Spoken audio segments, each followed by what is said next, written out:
네, 안녕하십니까. 이번 시간에는 우리 8장의 4번부터 문제를 풀어보도록 하겠습니다. 4번은 배당 소득세가 자본 이득세보다 크다면 주주들은 고배당을 선호한다라고 했는데요. 이 자본 이득세는 솔직히 말해서 우리나라 같은 경우는 이제 자본 이익세는 없죠. 즉 0%입니다. 그래서 우리가 이제 주식을 사게 되면 그 주식 차익에 대해서는 세금을 내지 않잖아요. 그래서 자본 이익세는 없고 배당 소득세는 있죠. 그러니까 당연히 자본 이익세보단 배당 소득세가 큰데 그랬을 때 주주들은 아니 배당을 받으니까 소득세를 세금을 내야 되네. 그러면 뭐하러 배당을 받아? 배당을 안 받는 게 낫겠다 이렇게 생각할 수 있잖아요. 예, 그래서 주주들은 고배당을 선호하지 않는다라는 만약에 배당 소득세가 크다면 그래서 이 말은 틀린 말입니다. 자, 5번 기대하지 못한 배당의 증가는 주가 상승을 가져온다. 이건 이제 앞의 영상에서도 이제 좀 말씀을 드린 부분인데요. 배당이라고 하는 것은 일정하게 주는 경향이 있다라는 거죠.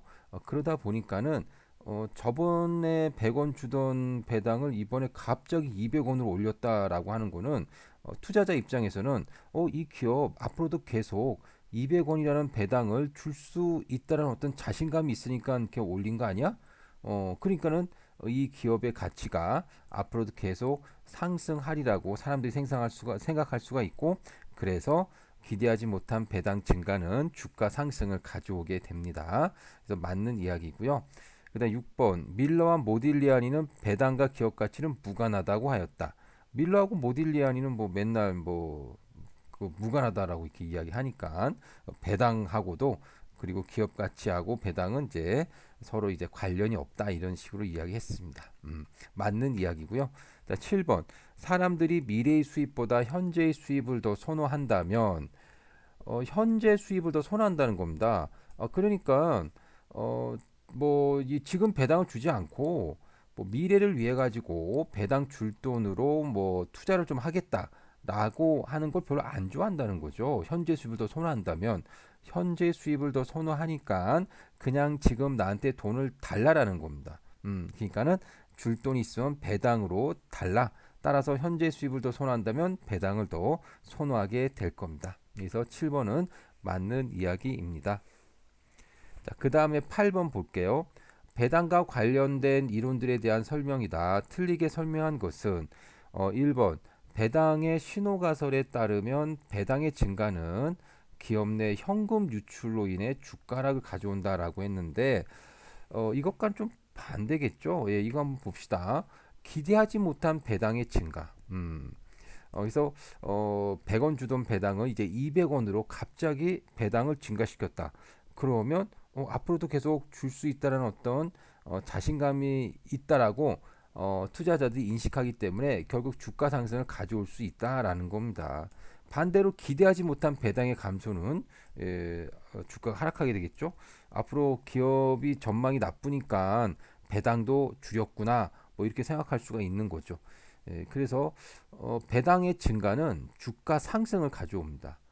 그래서 보기 1번은 틀리게 설명한 거죠. 그래서 답은 1번이 되겠고요. 2번을 볼게요. 손 안에 들어있는 한 마리의 새는 배당 선호 이론. 그러니까 숲속에 많은 새가 날아다니잖아요. 그럼 숲속에 날아다니는 새는 솔직히 나의 새가 아니잖아요. 내가 잡을 수도 없잖아요. 하지만 내 손 안에 있는 새는 비록 한 마리밖에 없지만 내가 가질 수 있고 나의 새라는 겁니다. 배당 선호 이론도 이것과 비슷하죠. 배당을 주지 않고 뭐 이 돈 가지고 투자하겠다? 그럼 뭐 투자를 하면 과연 투자의 결과 기업 가치가 오를지 아니면 뭐 별반 관련이 없을지 뭐 알 수가 없다는 거죠. 예, 그러니까 차라리 그 돈을 나한테 달라. 이게 바로 이제 배당 선호 이론이고 손 안에 들어있는 한 마리 새라고 볼 수가 있겠습니다. 자, 3번. MM은 배당 정책이 기업의 가치에 영향을 미치지 않는다고 하였습니다. 예, MM은 항상 영향 없다, 관련 없다 이렇게 이야기하죠. 예, 3번도 맞는 이야기입니다. 자, 4번. 배당 지급은 증권 거래 비용을 절감시켜 주므로 배당을 선호한다. 어, 이거는 이렇게 우리가 생각해 봅시다. 만약에 배당을 기업이 안 준다고 한번 생각해 볼게요. 그러면 투자자 입장에서는 배당을 안 주니까 현금 확보를 위해서는 주식을 팔아야 되겠죠. 근데 주식을 팔려고 하니까 주식 거래 비용이 너무 비싸다라는 겁니다. 그러니까는 기업에게 주식 거래 비용이 너무 비싸. 그러니까 배당 좀 많이 줘. 이렇게 이야기할 수 있다는 거죠. 그래서 배당 지급은 증권 거래 비용을 절감시켜 주므로 배당을 선호할 수 있다라는 겁니다. 자, 그 다음에 이제 우리 9번을 보도록 하겠습니다. 다음 중 틀리게 설명한 것은 배당 소득세가 크다면 투자자들은 배당 성향이 낮은 기업을 더 선호할 것이다. 아무래도 그렇겠죠. 예, 배당 소득세가 크다는 이야기는 배당 받으면 세금 많이 내야 되잖아요. 그러니까 배당을 적게 주는 기업을 선호할 수밖에 없겠죠.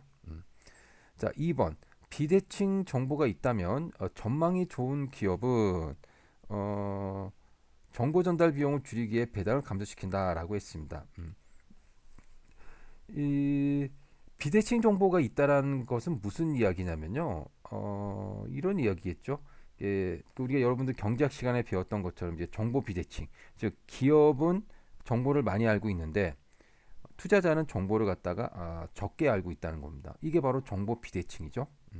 그러면 기업 입장에서는요, 투자자들에게 우리 기업이 좋다라고 하는 정보를 좀 전달을 하고 싶다는 겁니다.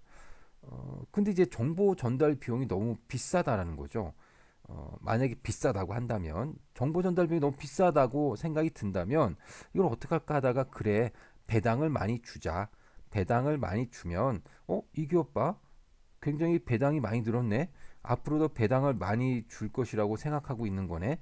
많이 줄 수 있다라는 어떤 자신감이 있다는 거네. 그러면 이 기업 전망이 좋은 거 아니야? 이렇게 생각할 수 있다는 거죠. 예, 그래서 비대칭 정보가 있는데 전망이 좋은 기업이라면 배당을 증가시키는 것이 맞습니다. 그래서 2번이 틀리게 설명한 겁니다. 예, 2번이 틀린 겁니다. 자, 3번. 주주의 입장에서는 배당을 증가시킬수록 감시 비용이 감소한다라고 했는데요. 여기 보시면 이런 이야기가 있습니다. 자, 배당을 증가시키면 기업 내 현금이 줄어들겠죠? 예, 아무래도 그렇죠. 그러면 주주가 경영하는 게 아니잖아요. 경영자가 경영하잖아요. 기업은. 그럼 경영자가 마음대로 쓸 수 있는 현금이 줄어들 수밖에 없고요. 주주 입장에서는요. 경영자가 돈을 갖다가 잘 쓰고 있는지 어떤지를 감시하고자 하는 감시 비용이 줄어들 수 있다라는 겁니다. 그래서 배당을 증가시키면 기업 내 현금이 줄어들기 때문에 경영자가 쓸 수 있는 돈이 줄어들고 따라서 경영자를 감시하는 비용이 감소하게 된다라고 할 수가 있겠습니다. 자, 4번. 거래 비용이 존재한다면 사내 유보를 통한 자금 조달로 거래 비용을 최소화할 것이다라고 했습니다. 이것도 한번 읽어봅시다. 우리가 이제 배당을 많이 지급해서 기업 내 현금이 없다라고 한번 해볼게요.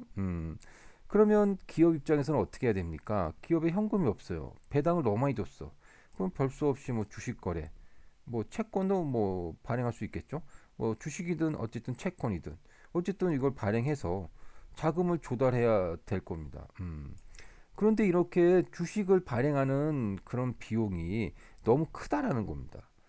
그러면 기업 입장에 이렇게 생각할 수가 있겠죠.